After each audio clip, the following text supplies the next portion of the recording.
ಇವತ್ತು ನಮ್ಮಲ್ಲ ಬಿಟ್ಟು ನಮ್ಮೂರಲ್ಲಿರೋ ಇನ್ನೊಂದು ಬೇರೆಯವ್ರ ತೋಟಕ್ಕೆ ಬಂದಿದ್ದೀನಿ.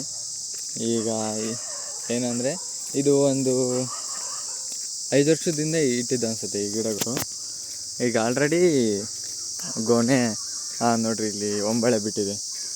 ಅಲ್ಲೊಂದು ನೋಡಿರಿ ಒಂಬಳೆ ಆಗಲೇ ಹೊಡೆದಿದೆ. ಏನಂತಂದರೆ ಇದು ತುಂಬ ಚೆನ್ನಾಗಿ ತೋಟ ಚೆನ್ನಾಗಿ ಕಾಣಿಸ್ತಾ ಇದೆ. ಹಂಗೆ ಬೇಗ ಬೆಳೆ ಬಂತು ಅಂತ ನನಗನ್ನಿಸ್ತಾ ಇದೆ. ಅದಕ್ಕೆ ವಿಡಿಯೋ ಮಾಡಬೇಕು ಅಂತ ಅಂದ್ಕೊಂಡೆ.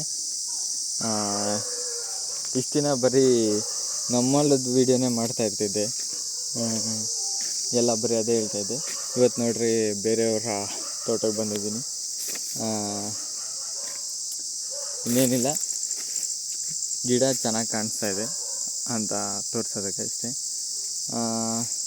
ಇದು ಏನು ಅಂದ್ಕೊಳ್ತೀರಾ ಅಂದರೆ, ಅಡಿಕೆ ಗಿಡ ಇಡೋರಿಗೆ ಒಂದು ಟಿಪ್ಸ್. ಆ ಥರ ನಿಮ್ಗೆ ಯಾವ ಥರ ಬೇಕೋ ಆ ಥರ ರಿಸೀವ್ ಮಾಡ್ಕೊಳ್ಳಿ, ಇಷ್ಟೇ. ಇದು ಊರ ಪಕ್ಕದಲ್ಲೇ ಇರೋದು. ನಾಯಿಗಳು ಸೌಂಡ್ ಶಾನೆ ಆಗಿಬಿಟ್ಟಿದೆ, ಇನ್ನೇನು ಮಾಡೋದು.